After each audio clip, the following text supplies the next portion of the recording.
Chapter 12, Life at Home, Families and Relationships.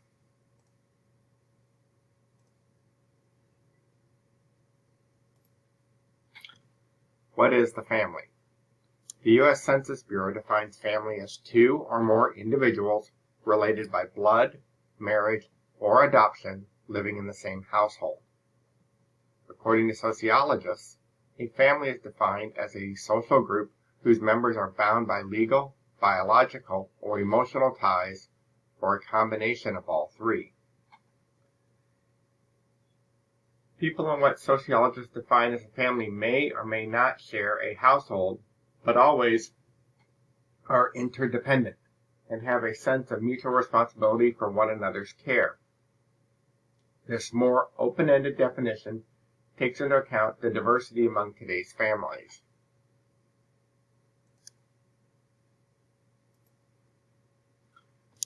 An extended family is a large group of kin defined as relatives or relations usually related by common descent. Extended families usually including at least 3 generations living either in one household or in close proximity. A nuclear family is a heterosexual couple with 1 or more children living in a single household. Extended family most commonly includes a family with children and 1 or more sets of grandparents, although that is not the only arrangement. When you think of kin, you might think of the family that you see at a reunion. You may know some of the people that you see, but there are also probably people you don't know, or at least that you don't know well. However, some common ancestry ties you together and makes you kin or kinfolk. When we think of nuclear families, we tend to think of traditional families. However, it is important to note that nuclear families don't necessarily include a married couple. There are many different ways that a nuclear family can be formed, but you can think of it as a heterosexual, 2-parent household with children.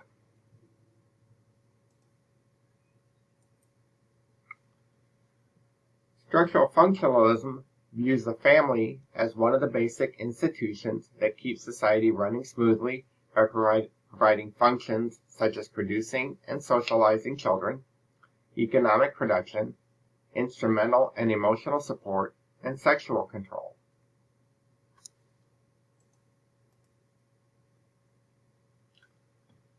Conflict theorists believe that society revolves around conflict over scarce resources, and that conflict within the family is also about the competition for resources, time, energy, and the leisure to pursue recreational activities.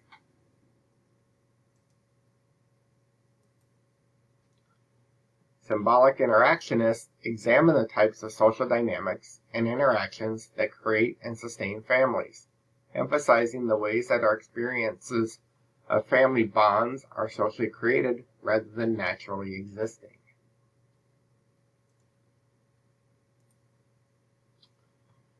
Feminist and queer theorists examine how assumptions about gender and sexuality affect family relationships.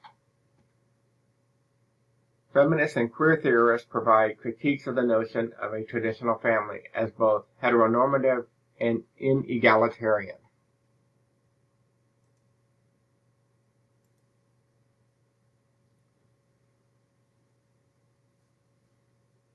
Take a moment to view this table.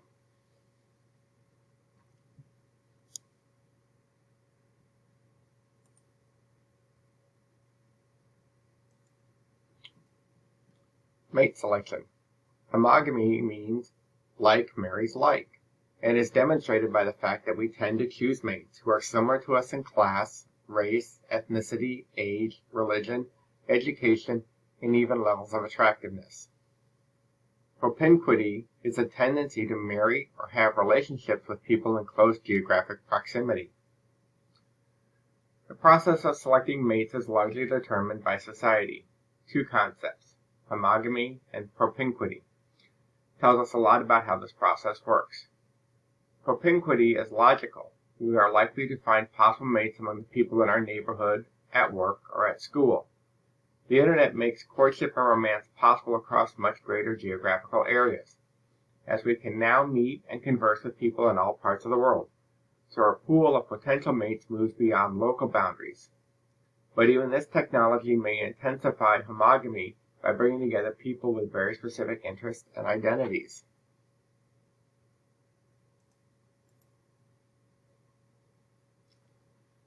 Endogamy refers to marriage to someone within one social group, such as race, ethnicity, class, education, religion, region, or nationality.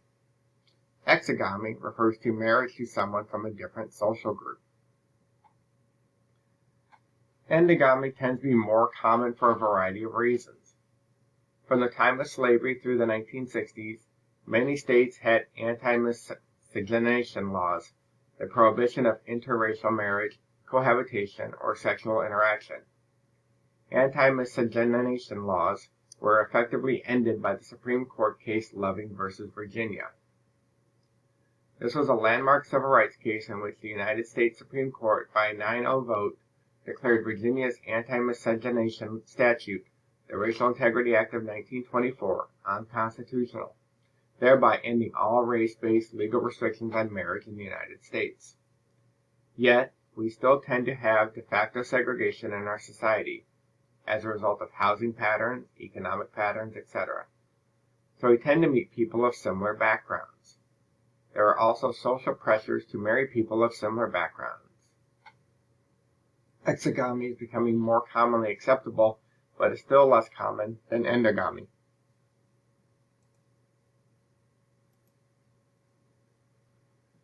Monogamy, the practice of marrying, or being in a relationship with, one person at a time, is still considered the only legal form of marriage in modern Western culture. Polygamy, a system of marriage that allows people to have more than one spouse at a time. Polyamory, a system of multiple-person partnership. Monogamy is the most common and the only legal form of romantic relationship in the United States.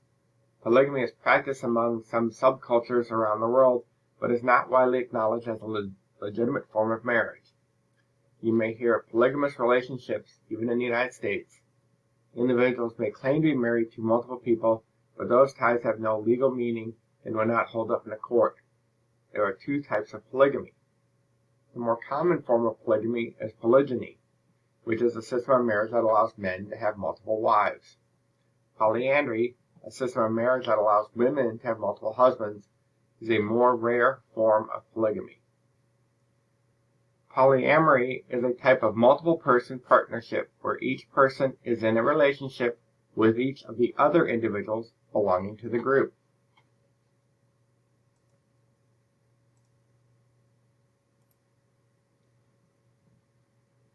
Increases have occurred in the numbers of single people, people who are cohabitating, single parents, people who are living in intentional communities. Married couples were the dominant household model through the 1950s, but their numbers have decreased from nearly 80% in 1960 to 48% in 2014. Currently, 28% of all households are made up of people who live alone. Currently, more than 8 million people, or about 5% of all households, are occupied by couples who are cohabitating, living together as romantically involved, unmarried couple, which includes both same-sex and opposite-sex couples. Currently, 1/4 of all first births are to unmarried partners. Intentional communities are any of a variety of groups of people who form communal living arrangements outside marriage.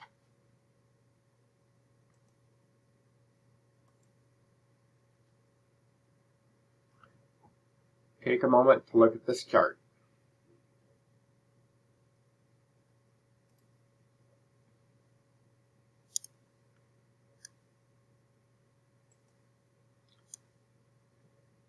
In 2014, 127 million persons, 50%, were married, while about 25 million, 10%, were divorced.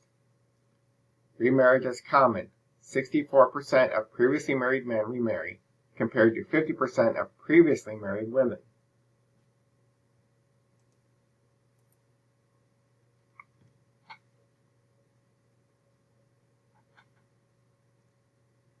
It is not true that approximately 50% of all marriages now end in divorce. For marriages formed in the 1970s and 80s, nearly 50% ended in divorce, but marriages formed in the 1990s and 80s are dissolving at slower rates.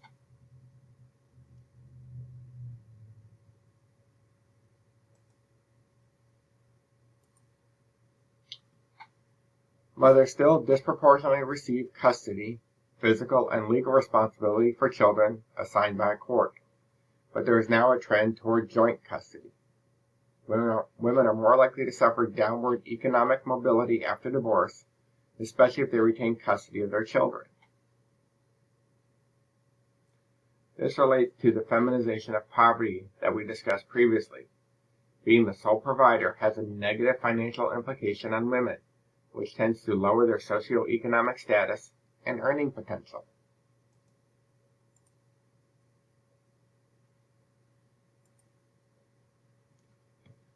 Many types of paid and unpaid work are necessary to keep a family operating. Instrumental tasks include the practical, physical tasks necessary to maintain family life, such as washing dishes and cutting grass. Expressive tasks refer to the emotional work necessary to support family members, such as remembering a relative's birthday or playing with the children. These tasks may be either instrumental or expressive. Ideally, men and women could perform either or both types of work as they see fit and feel comfortable, but we tend to see gender roles and expectations placing men into one category and women into the other.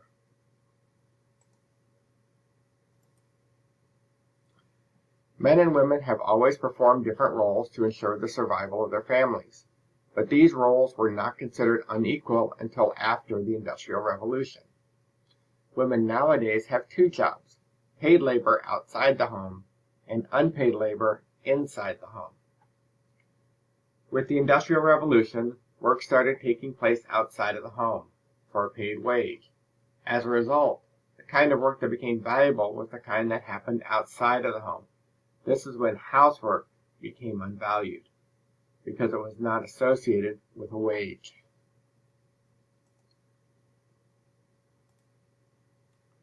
Second shift. Unpaid labor inside the home that is often expected of women after they get home from working at paid labor outside the home. Harley Hochschild's 1989 study of working couples and parents found that women were indeed working two jobs: paid labor outside the home and unpaid labor inside the home.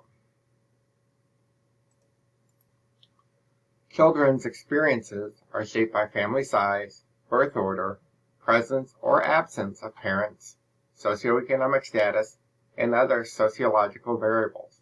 In turn, the presence of children affects the lives of parents. For example, marital satisfaction tends to decline where there are small children in the house, and a couple's gender division of labor tends to become more traditional when children are born. When a family has a child, whether the first or the 10th, a new dynamic is introduced to a system, which causes instability. The instability isn't permanent. However, there is always friction when an existing arrangement is changed.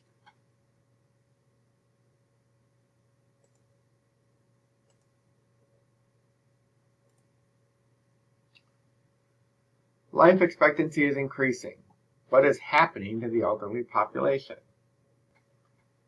The American population is aging because of the baby boom generation, the large number of Americans born in the post-World War II era.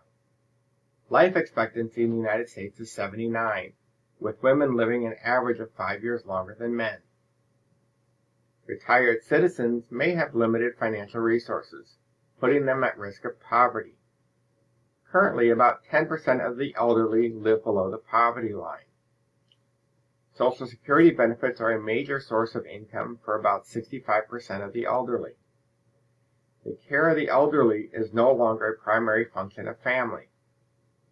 Some senior citizens live with family members, creating a sandwich generation, though 45% of women aged 75 plus are living alone. 11% of those aged 85 and over lived in institutional settings, such as a nursing home. Coping with the transitions of retirement, widowhood, declining health, and death are essential tasks for seniors.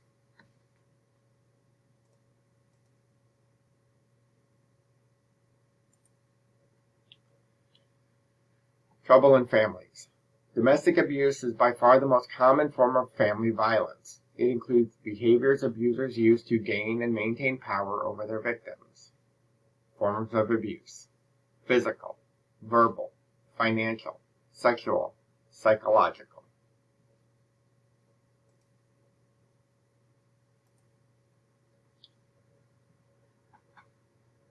Cycle of violence in abusive relationships. Stage 1, relationship seems normal. Stage 2, the victim walks on eggshells to avoid arguments. Stage 3, acute battering and violence occur lasting for seconds, hours, or even days. The abuser blames the victim. Stage 4, the abuser apologizes profusely and promises that it will never happen again. A 4-stage cycle of violence seems to occur in almost every abusive relationship. In the first stage, the abusive partner is charming, attentive, and thoughtful. Disagreements are glossed over, and the relationship looks stable and healthy. However, tension is building to the second stage, often described as walking on eggshells. Here, both parties sense that something will happen no matter what the victim may do to try to avoid it. During the third stage, acute battering and violence occur, lasting for seconds, hours, or even days. Whatever happens, the abuser will invariably blame the victim for the incident. The fourth stage, often referred to as loving contrition, is the honeymoon phase and is one of the reasons victims remain in violent relationships. After the violence, the abuser will apologize profusely and promise that it will never happen again.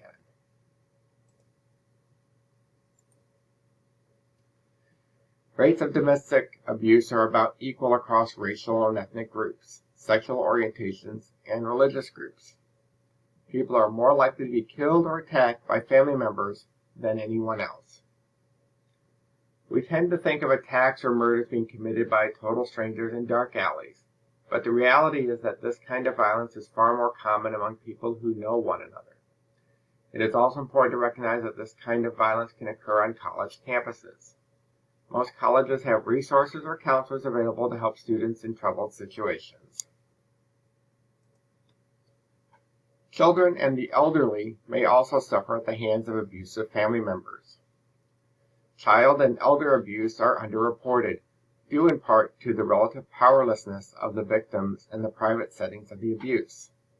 Neglect, a form of abuse in which the caregiver fails to provide adequate nutrition, sufficient clothing or shelter, or hygienic and safe living conditions, affects children and the elderly, accounts for 80% of child abuse. Another form of child abuse is incest.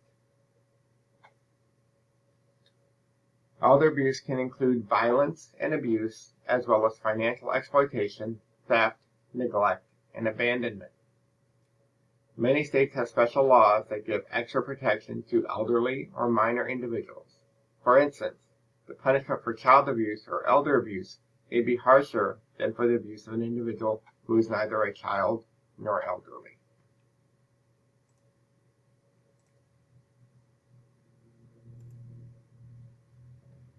Families adapting to the challenges of a postmodern society may create family structures that look very different from the traditional family, and can include ex-spouses, new partners and children, other kin, or even non-kin, such as friends and co-workers.